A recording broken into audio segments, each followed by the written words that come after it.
I'm so excited about this panel. We were wrapping up last year's conference. I can't remember what the last panel was, but I looked over and I saw, some of the folks that have been doing this work for decades and have just this incredible experience. And I was like, oh, well, we've got something that we're definitely going to do next year is to kind of bring these folks in to share this wisdom about basically being peer recovery specialists before our profession existed in Virginia. So, and we are a very young field as peer recovery specialists. We've only had, certification since 2016, right? And so that's led to a number of, bumps along the way, but our state has done a lot of catching up over the last 9 years as a result of the really important work of folks like these, and also the important work of our state Office of Recovery Services, and then all of you all advocating for these services. So I'm just really excited to hear the wisdom from these folks. And I was mostly excited, and then I looked over at Irvin and Kenny and was like, this is gonna be great. So I would just love for each of you to kind of introduce yourselves in your own way about, tell us a little bit about your journey in recovery and your journey as professionals. I'm Reggie. I'm Reggie, Reginald Jenkins. My journey has been a long and arduous one, 40 years. From a combat veteran, graduated from many universities. I've had thousands of careers, well not thousands, but I've had many careers. Jail time, prison time, and other time. Been homeless, eating out of garbage cans, working minimum wage jobs. I've had some great jobs. One of the suggestions that I would make would not get stuck in one job and try to diversify your career path. Closer to you. Oh yeah, I'm sorry. I was saying, try not to get stuck in one job. Try to diversify your career, as I have.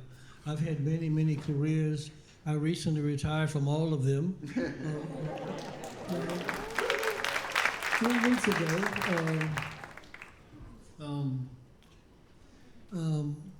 I'm always in school, working on a lot of learning processes in regards to transformation, trying to create my own pathway to recovery. But anyway, I used to work for Rubicon.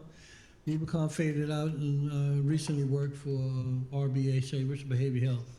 So. Okay, I'm hoping over 25 years of using heroin and cocaine and any other thing that'll get me high. But I can remember joining the fellowship in 1985, Fellowship of Narcotics Anonymous in 1985. Managed to stay clean like 6 years before I relapsed. I got clean again after about 12 months, after a year of using, and got clean again and relapsed after 10 years. So I remember back in 2002, I had enough. I went on a 2.5 year run. In that 2.5 year run, I overdosed 3 times. And then let me tell you about the overdose part. See, I'm convinced that those doctors that at the emergency room read a script, because each time I overdose, each one of them doctors say they got you here just in time. And the insanity of the disease is that each time I laid on that gurney, close to death, and praying to God and the 12 disciples that if I get out this one, it's a wrap, And I say that each time, and when them people told me that, okay, Mr. Harris, you can go now, you can put your clothes on and go. Insanity of the disease, I put my clothes on and went right back to the very product that put me in the hospital the first time, that time. And it happened each time. So 2002, I had enough. I can remember pulling up at the Rubicon parking lot one night. It was on May the 5th. I had enough. I absolutely had enough. I had lost everything. By that time, the only thing I had left to my name was the clothes on my back and a raggedy car. And I pulled up in that lot and I sat in that parking lot. I remember just like it was yesterday. It was in May, but for some reason it was raining and the rain was cold. And I sat in that parking lot. I said, God, if I got to wake up tomorrow morning like I woke up this morning, please take my life. In retrospect, as I think about that today, I know I never thought of myself as being suicidal, right? I know that was suicidal. The only reason I didn't jump off a bridge or blow my brain, well, I wouldn't blow my brain out because I sold the gun. I pawned the gun, so that won't what happened. But the only reason I didn't jump off a bridge, because I felt like my luck was so bad that I would jump off the bridge and not die. And somebody would be changing my diapers for the rest of my life. So that particular night, I did get some help. Went to detox, Richmond Community Hospital, and the individual that took me over there said, you got to get these people some drama. I said, I got that, right? So I went in the emergency room where the admissions at, and I started throwing chairs and slinging books all over the place. And I said, if y'all don't give me some help, I'm going to kill myself. I'm going to take 2 or 3 EMFs with me. So the lady said, okay, we got you, Mr. Hatch. Yeah, we going to get you some help. And I never forget, she took me upstairs on the elevator, right? So I thought I was going on a unit with some addicts, and maybe I can give me a pill or something to make me feel better, because I was dope sick. And I look on, when she took me on the unit, and she said, okay, come on, they're going to take good care of you. And she backed out and shut the door. And the sound of that door was familiar, the lock. I backed up against the door and I tried to turn the lock. I said, oh, shit. So I knew I had messed up. So I'm walking around the unit, I'm looking for dope fiends, I'm looking for addicts, crackheads, anybody. Somebody that smoked weed, somebody that was doing some drugs. And to my surprise, I didn't find, out of 12 people on that unit, I didn't find one addict. I was on a psych unit. And there were people walking around talking to themselves. One guy was hitting his head up against the wall, drooling all out the mouth and stuff. And I said, this is some bullshit. And I'm walking around in a circle, 5 minutes, 10 minutes into that setting, I was doing everything that I seen everybody else doing. And I walk around counting my fingers and talking to myself and stuff, right? So, and it dawned on me, said, boy, you're in the right place. You're in the right place. Then God put you right in the right place. This is right where you needed to be. So I left there and I went to treatment. And I stayed in treatment 5 days. My friend, Mark Taylor, he's around here somewhere. He was my, raise your hand, Mark, back there. They assigned him as my big brother in the treatment center. And after 5 days, I told him and the staff, I said, I got to get the hell up out of here. And the reason I did that is because there was so much negative. At that time, in North Campus where Reggie was working, there was like 75 individuals in that particular building. And it was so negative. Folk were walking around talking about getting high and what they're going to do on the weekend. And so I knew where the love was. I knew where recovery was. I was in treatment, and treatment is not recovery. I'm telling you again, treatment is not recovery. So I told Mark and some more individuals down at the desk, I said, I'm getting the hell up out of here. And I was dope sick because I didn't take anything for detox. And I remember everybody, all the clients and stuff was sitting there down at the desk laughing at me and making jokes and stuff. Oh, you gonna use as soon as you walk out that door? I said, why y'all bullshitting? When I come back up in this building, I'll be working here. Oh man, them guys was all on the floor laughing, That was my motivation. That was my motivation right there. How about 2 years later, I was working at Rubicon.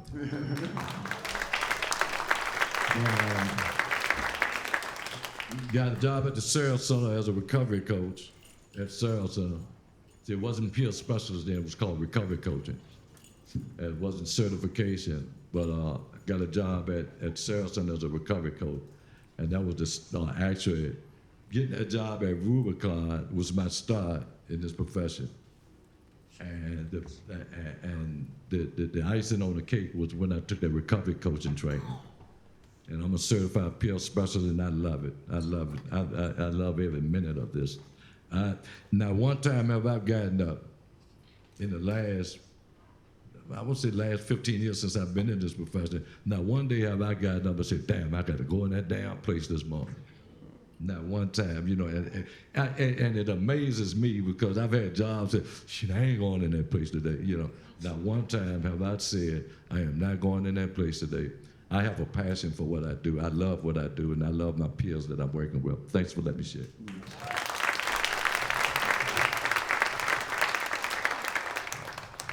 My name is Irvin. I'm in recovery, and I've been here for about 32 years, 9 months.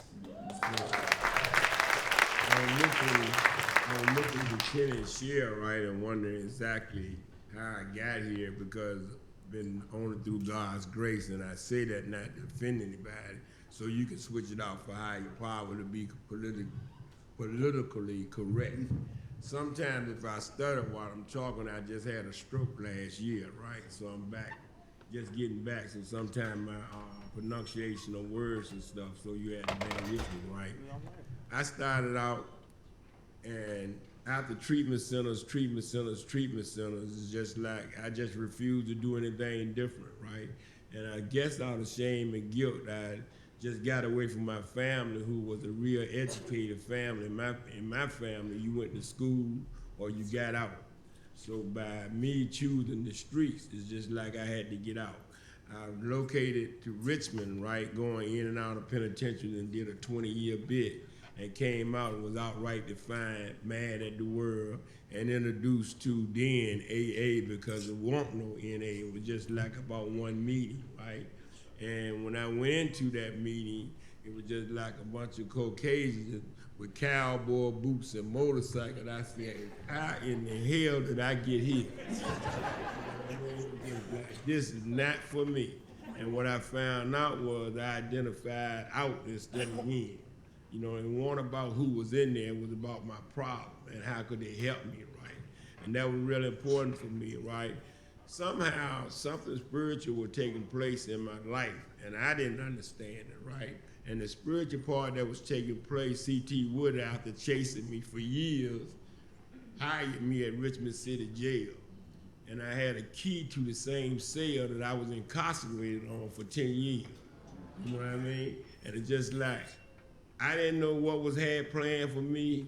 I just felt unworthy. I felt like a lot of people like, this can't be true. And from then on, things just started changing. I started participating in my own recovery, right? One of the main things today is, as a profession, right? Somehow God played a trick, and I went from one jail to juvenile justice for Department of Correction. I went there, out burned. Then I went to a main Department of Correction thing. Was like, how do I keep winding up in all these penitentiaries in jail? And I guess he just wanted a constant reminder, like, you can still go here. You know what I mean? And I picked up on that, right? One of the things, man, that like Kenny said about being grateful, right? I'm a grateful addict. I don't dot all the I's and T's, but one thing I haven't done successfully is use, you know? One thing I found out that's coming up now, these different pathways, I don't knock pathways, you know? And Zico kind of beat that into me because I heard somebody say this morning about being my sponsor, one of my sponsees, I'm not gonna call his name, called me a bleeding deacon, right? Because I'm an NA person, right? I believe in total aspirin, but now I understand, right? And I'm just grateful to be here on this panel.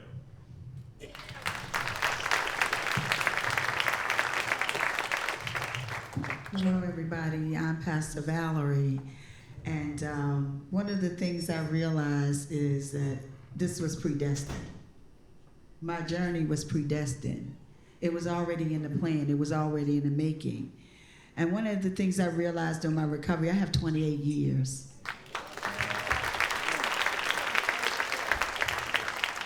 But one of the things I realized, I was dealing with a monster that I had no control over. Fact being, there's always a root to why you do what you do, okay?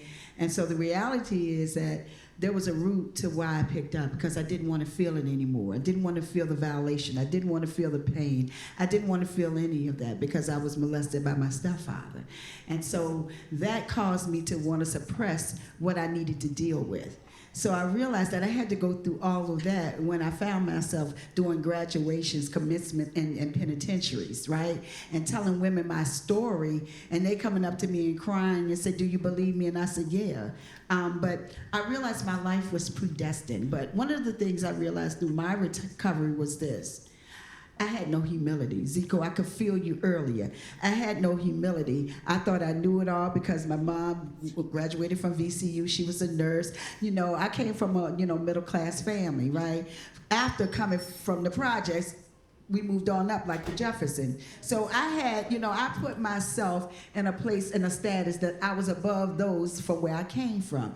And so what that did was lack the humility that I needed to have so that I could grow and not be a part of what I entailed, what I decided to engage in.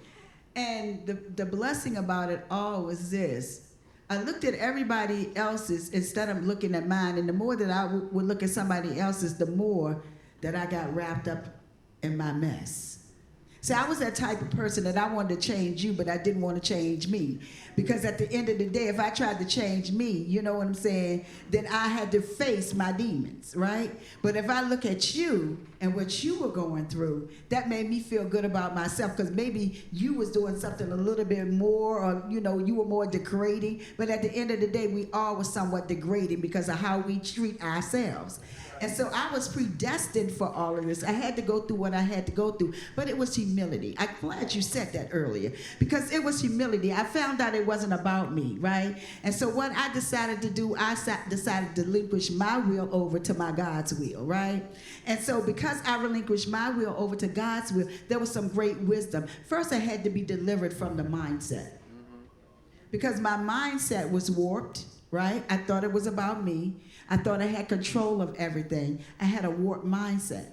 And then, honestly, the disease told me I had no control at all, right? Because I searched everything exception of what I needed, and that was recovery. I searched it, thought I could find it through a man. Irvin and could tell you. I tried every drug, not every drug dealer, but everybody I connected with, he was a drug dealer. He was a boss man. Amen. He was about that money. She said, yeah, he was about that money, because what I won't go do, you won't go see me on the corner prostitute. And I'm not knocking anybody's, testimony, because that's their story. But, I was one of them addicts that had class, but I had no class. Catch that. I was one of those addicts. In my mind, I thought I had class. I thought I was bougie, but I found out that I was bad and bougie. Meaning I was doing bad, but trying to be bougie, right? And so I had my diamonds. Kenny can relate. He can tell you my story. He was one of my customers. And so,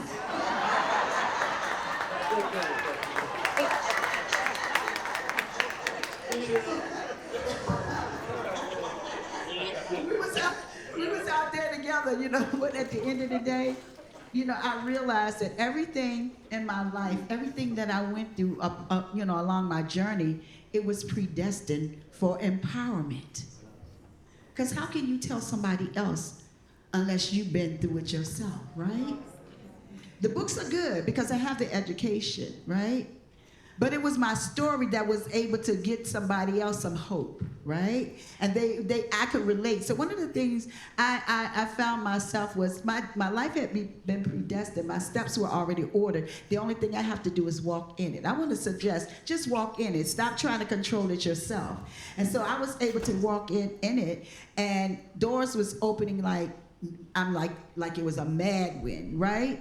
So I ended up working I worked for a private company called Wildcat, right? After getting fired from DJJ because the supervisor I knew she was getting high, right? I won't go say nothing, I probably was her help, but she was in active addiction, and you know how that goes sometimes. We want to mask. Y'all know, we mask, addicts mask.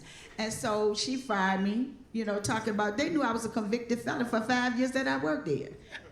You know, but I understood that was her illness and her sickness. So there was predestined. I ended up going to YCAP. Right after I cleaned my desk out, I got in the parking lot, I get a phone call from YCAP. Miss Coley, see, that's when you predestined. We have a position and we want to hire you in that position. I ended up moving up the ladder with that, ended up being a QMHP and a supervisor in the Richmond Public School Systems. Then after that, there was another elevation because guess what? I humbled myself. And there was another elevation, and now I'm currently working at Henrico Mental Health, the CSB board, as a certified mental health, mental health and substance abuse peer recovery specialist, also registered. And in that, I have the opportunity, I get a call. Let me tell you how this thing works when you humble yourself. I get a call from someone that's in the house now. You know, I knew I wasn't there because of party. I was there because of principles, and that I had what it was to get some things changed in reference to the mental health arena, right? So I got a call, and they said, well, the governor wants to meet with you. And so I said, okay, well, what he want with me? You know? And then I realized humility. Humility would tell you one thing, but you know, you will stop yourself by listening to others. See, I know I was created and destined for purpose. So that purpose doesn't give me a color or doesn't give me a party. It gives me the fact of the matter that I'm created for destiny. And guess what? I got to collaborate with destiny. Come on, catch that. And so at the end of the day, I got a call, and I was informed that they wanted to meet with me. They met with me. And this is where we started the Right Help Right Now initiative for mental health in the state of Virginia. Because I shared with him not just about European Americans in rural areas, I more so educated them on the inner city areas, you know, because there's not a lot of emphasis or financial support when it comes to those particular areas. And we have to be real about that in recovery. And so I sit down on boards. I sit on 2 boards for the state of Virginia, and I give out what needs to be done for the people that I service. So that was my walk. That's a little bit my journey, and I'm still walking because guess what? I tell myself I have affirmations. I am determined, and I was created for destiny.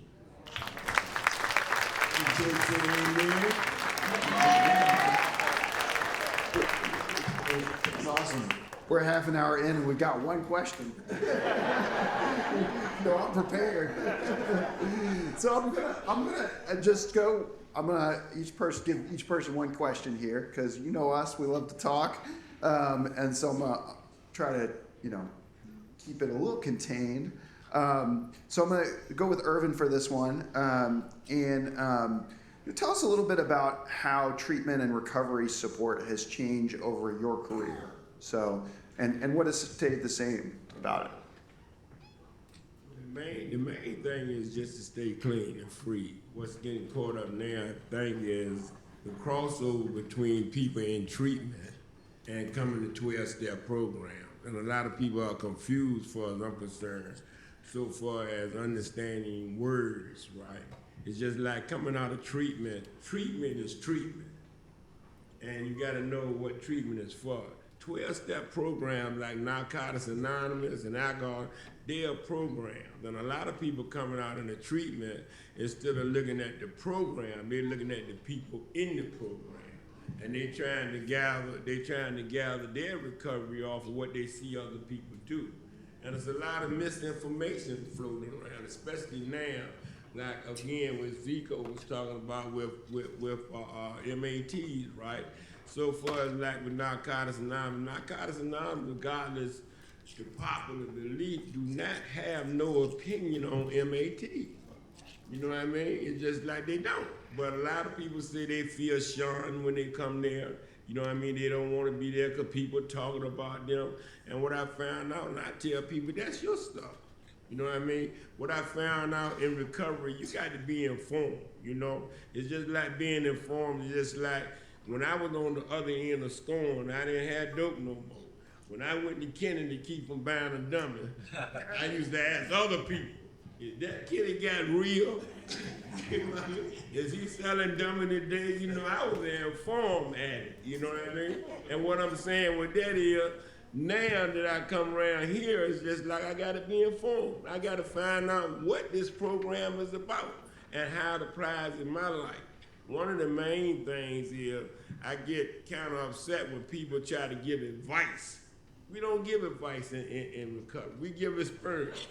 We ain't got experience, strength, and hope. Maybe you need to send that person to somebody else. We give suggestions. You know what I mean? We give suggestions, and with that suggestion, it's just like, hey, this might work for you, or hey, I haven't did that. Maybe you need to go see so and so and so. That's their story, you know. And breaking the myth between treatment, which is good, right? Between treatment and coming to 12-step programs, and I'm referring to Narcotics Anonymous because I don't go to the other fellowship, because it's not that I didn't choose to go, it just wasn't for me. See, my drug of choice, when I call my drug of choice was high. You know what I mean? It didn't make no difference how I got there, so I knew I was in the wrong place in AA. I had to go somewhere to cover all bases. You know what I mean? So I was comfortable there. Awesome. I'm going to skip over to Reggie here, and I'd love for you to share a little bit about wisdom for folks that are new to the field of addiction, new peer recovery specialists, and kind of, anything you would share for folks. I said the main thing is don't get stuck in one place for 30 years and know just that. I think that the field of anything is very wide. I think that you should diversify your career path, learn a lot about a lot of things, mental health, dealing with children who children of substance abuse users, just dealing with all of the mental health issues, substance abuse issues, kind of like know a lot about everything, and all of a sudden get yourself a specialization where you become specialized in something that only a few people know, and you know more than most people. Always pursue professional development on a higher level. Pursue excellence at all costs. Make sure you try to learn something every day. They have a lot of programs that you can learn from. They got TikTok. You go to the internet. They got everything on it that you need. I do that every day. Like I said, don't get stuck, complacent, stagnant, or comfortable in the job or in your recovery. Go back to school if necessary. You probably need a upgrade or to get yourself refreshed. Probably late on that bachelor's degree too long, or that certification too long. You don't got stale and stagnant, can't contribute anymore, except the old stuff. And the world of treatment is changing. Traditional treatment will always be the same. But traditional treatment is not for everybody.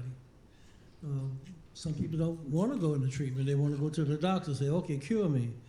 Some people just want to take something. Okay, all right. You know, so treatment is changed, but traditional treatment will always be the same.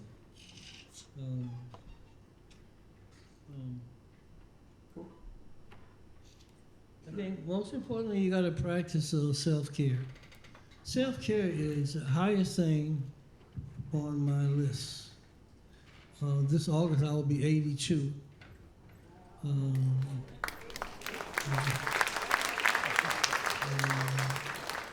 And I've been through some things, but I had a grandmother who was a vegetarian, and she always reminded me to eat nutritiously.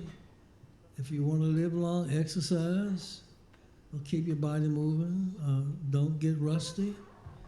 So self-care is very important, especially mentally. Mentally, you have to stay on top. Right now, I'm on top of everything. I haven't fallen behind. I haven't gotten antique. I haven't become obsolete. So, I stay on top. I think, one of my greatest fears is falling behind, getting behind time, and not knowing how to start a car. I'll tell you a little story about starting a car. I had a girlfriend a long time ago, and I had just come out of vacation for a long period of time. And she said, hey, Reggie, go out there, and it's cold, start the car up. Okay, so I went out and I got in the car, and I was like, okay. Looking for the keys. I got the keys, but I'm looking for the place where you put the keys. Okay. So She come out 10 minutes later. She said, I thought you started the car. I said, well, she said, you in trouble. You got to get yourself together. That's all you have to do is push the button. Okay. But anyway, stay current at all costs. Always think that you're the best. You always have to have a mentality of royalty. That you're the top notch. And if you don't know something, ask something. Find out what it's about. You know, that mindset is very important. Can we Yeah. let's hear from you. Another thing is like,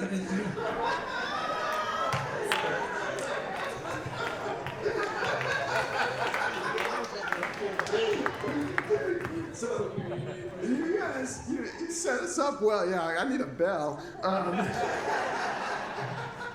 Can you about talk a little bit about that self-care, kind of what you've learned over the course of your career about taking care of yourself in your own recovery? Very important. Self-care is very important. I always emphasize that with my peers, the self-care, especially folks that's in treatment, residential. Once you come in treatment, first thing you need to do is find your doctor, go find out how much damage you've done to your body. Because if you've used for any amount of time, you have absolutely done some damage to your body. I was diagnosed with hepatitis C 1 year into my recovery. And thank God I went to the doctor and found out I had hepatitis C. I no longer have it.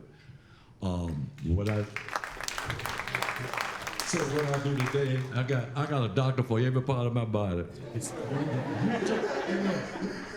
Use your imagination. When I say every part of my body, I got a doctor, especially for every part of my body. Right. So got 2 doctor's appointments next week. No, you ain't worry about what the doctor do. But anyway, yeah, self-care is very important. And I like to share that in 2020, October 2020, I lost my family to COVID in a matter of 5 days. My wife, my son, and my sister-in-law in a matter of 5 days. Okay, that was during COVID time. There was no physical NA meeting or AA meeting or any kind of meeting going on in Richmond, Virginia. So I had to try to handle that myself. Well, I didn't handle it myself because I had peers that would give me calls, you know. And part of the self-care was that just stay put. Hold on, bro. Just hold on, man. You know, because it was ever a time that you would have expected me to relapse, it was that time. Yeah. You know. So during that time, I had to put my recovery really in high gear. Right? So I'm in this great big house. I had just bought my wife her dream home in July. In October, she was dead. So I'm in this great big house by myself. Can't go to a meeting. Want nobody coming by to give me a hug. You know, even when we had the funeral, I had a double funeral for my wife and my son at the same time. But the thing that was different about that is that at the funeral, I didn't get no hugs. Right? I get that. And it didn't feel good. But the self-care was that I stayed put, Tom. I stayed put, man. I didn't give up, man. You know, I didn't give up, and I still don't give up. I go to the doctor, I take care of myself. I don't eat right, Reggie. Mr. Reggie, read a book just now.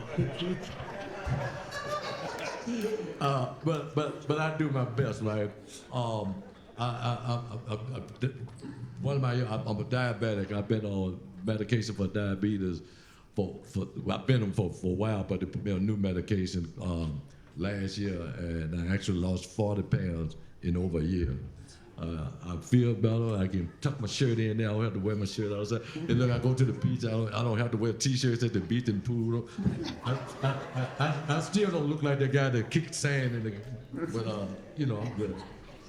But self-care is so very important, especially in the field that we're in. And all you certified peer specialists and clinicians out there, please emphasize to your peers, man, to take care of themselves. Go get a doctor and take care of yourself. Yeah, because sometimes we get so wrapped up in helping other people that we forget ourselves, right? So if I'm telling you to go to the doctor, you can bet I'm on my way to the doctor. Thank you. Yeah. That's number one, and I really believe if you don't take care of yourself, how are you going to be able to service someone else? So really, with my self-care, is more so the meditation of my mind, right? Because my mind operates everything else. It operates my actions.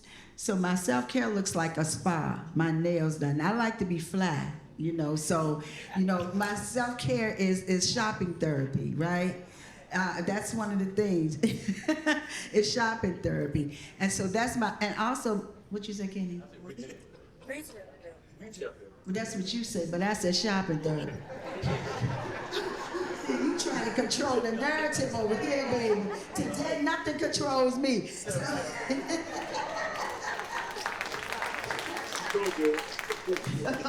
At the end of the day, I really like, and also vacations. I would suggest that you all go on vacations. Let me just give you a suggestion. As a recovering addict, don't ever think that you are beneath going on vacations. You are worth it. Make sure you plan it, strategically. If you got to put up $10 every pay period, that's what you do. You never know by the end of the year, you have what you have saved up can allow you to go on a cruise or go on some type of vacation. See, I done went on cruises. I've been everywhere. I'm getting ready to leave to go to Houston in June. I'm receiving the presidential. Let me tell you another thing about self-care. Don't ever think that you've been so low that you won't be raised to the standard. I'm getting ready to be honored in Houston, Texas with the Presidential Award from Dr. Yolanda, okay? So that's a form of my self-care for me because I'm getting out of Richmond, Sometimes you gotta leave your territory, to be refilled. Another thing, like I said, the nails, the spa, the working out, walking out, and even self-care is talking to somebody like Zico when you're going through some things and you need that knowledge. See, you can't do this by yourself. They said the program back in our days, they said it was selfish, right? But I realized that for me, that was wrong because I hurt some people. And so I had to realize my self-care was also making it right with my babies. I had to have that restoration because I hurt them, right? So that was self-care, and that makes me whole. Because I don't have anything to prove to anyone now because everything is in alignment, So that's self-care. It's just not about yourself. Self-care is a holistic approach. It's mentally, physically, and spiritually.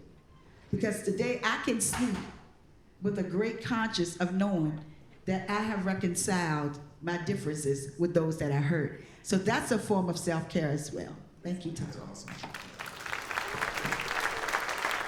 So we're gonna do kind of a rapid fire round, but I know we've got a lot of peers in here, but we also have a lot of folks that work with peers, that supervise peers, and so I would love for each of you to just do one quick piece of advice for folks that supervise peer recovery specialists or supervise other folks that are in recovery. I just would suggest this. Remember when. Remember when. Because a lot of what I see is a lot of people forget where they came from, right?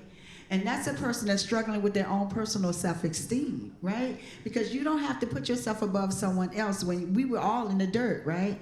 So I'm very humble about my engagement with others. And I remember when, it's called empathy, right? And so I remember when, and I humble myself. In this walk, you got to remain humble, right? And you have to be relatable. Your story might not be my story, but since there's some similarities to that story, and so I'm going to speak life to you, and I'm going to encourage you because I remember when. You could just pass that down. Yeah, go ahead, Irvin. Oh yeah, one thing about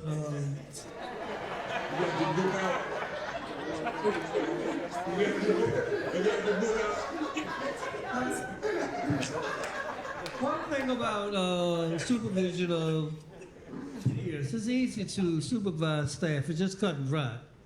But when you supervise a peer, always remember to never use constructive criticism. You might want to try, allow me to make some positive suggestions as a supervision strategy.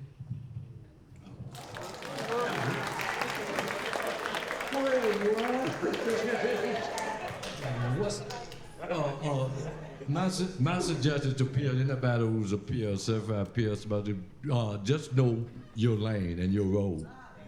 One of my pet peeves, especially the new peers that come around, they talk about their clients, and so you don't have clients.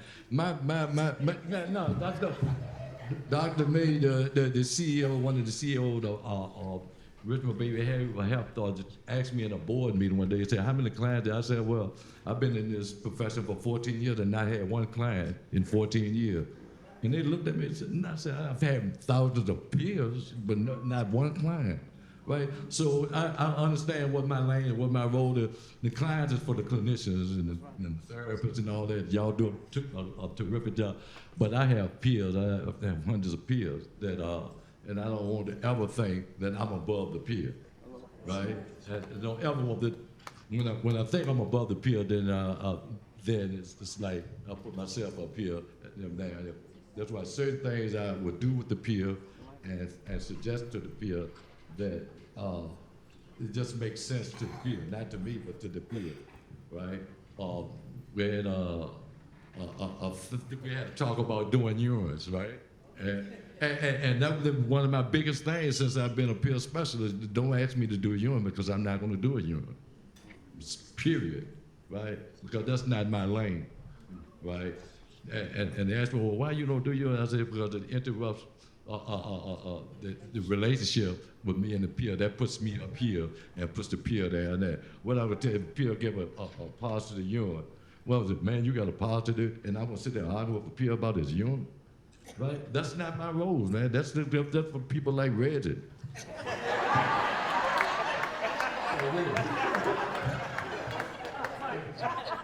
Listen.